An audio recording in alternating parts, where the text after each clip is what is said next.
Radiation is not the main thing. What is the real danger of a nuclear bomb? The threat of a global nuclear war has been circulating in the world for decades. There are many international agreements on the non-use of such weapons and the destruction of existing bombs, but nevertheless, they are still located on the military bases of some countries. How dangerous a nuclear explosion is, many people do not even know. A nuclear explosion has several damaging factors. The first is the shock wave, which in a nuclear bomb, it spreads over considerable distances. Its movement exceeds the speed of sound in this medium, which leads to significant damage. There is a strong compression of the air, which spreads very quickly in all directions from the center of the explosion. The wave breaks everything in its path, scattering fragments of buildings, glass fragments, pieces of trees and parts of equipment in different directions. People can be hit by multiple fragments and debris. And since at the time of the explosion a vacuum forms in its center, after the shock wave stops, everything that flew from it in different directions will begin to return back at the same speed. The affected area depends on the power of the charge and the place where the bomb was detonated. The most dangerous is an explosion in the air, and the most benign, underground.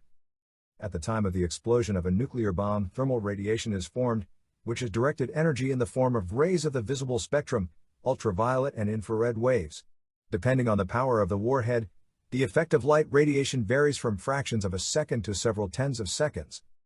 But even during this short time, any living creature that finds itself in the radius of damage will have its tissues instantly charred and melted. Even if a person is so far from the epicenter of the explosion that he will not suffer from the subsequent shock wave, he is still guaranteed blindness and skin burns of varying severity. Together with light radiation, penetrating radiation arises. These are streams of gamma-ray components capable of ionizing any substance, including living flesh. While entering into the cells of the tissues of the human body, they have a negative effect on the atoms of which they are composed. This leads to rapid death and further non-viability of entire organs and systems, which entails a painful death.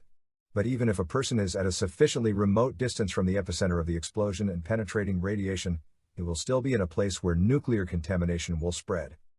In the book by Kaiman Bourrier-Siegbahn, Alpha, Beta and Gamma Rays Spectroscopy, Methods of Nuclear Spectrometry, it is said that induced radioactivity can be used in some warheads, that is, after the impact of a nuclear bomb.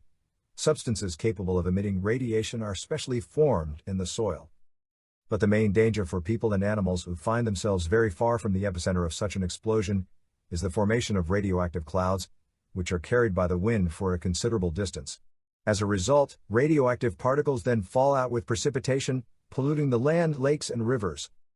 Well, then, along with breathing and the use of plant crops and water, radiation penetrates into a living organism and causes radiation sickness of varying severity. During a nuclear explosion, as a result of a flash of light radiation and ionized radiation in the air, a strong alternating electromagnetic field, called an electromagnetic pulse, arises.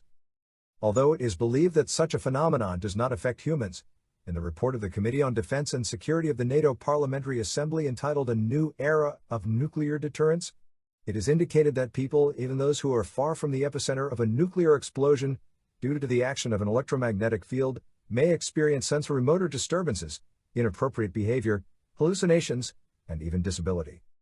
But the worst thing for people who are so far from the impact of a nuclear bomb that they will hardly be affected by radiation is the final effect of an electromagnetic pulse. It not only damages electronic equipment, electrical appliances, and power lines, the impulse destroys the electronic ignition systems of internal combustion engines and permanently stops them from working. In a high-altitude nuclear explosion, gamma quanta interact with the atmosphere and, depending on the power of the warhead, are capable of traveling hundreds or even thousands of miles. That is, theoretically, after the exchange of a couple of nuclear strikes, people who escaped in a remote corner of the planet will be deprived of electricity and their electronic devices and vehicles will cease to function. Even new equipment stored in warehouses, machines that have not yet been connected and machines that have not been assembled will also become unusable. With more than 20,000 nuclear warheads between Russia, the USA and China, the potential density of the lesion will be different, more saturated. It will even cause the calderas of 6 megavolcanoes to be broken with a catastrophic chain reaction. One black ash will circle in the wind and dosimeters will go off scale. But the grass will still turn green over our white bones, and a little white birch will make its way through the asphalt at the crossroads. Surviving people will be technologically discarded in the Middle Ages, will be forced to live indoors by candlelight, manually cultivate the land and sew clothes from animal skins. Cultural and technological progress will be stopped for at least 100 to 200 years, but most likely forever.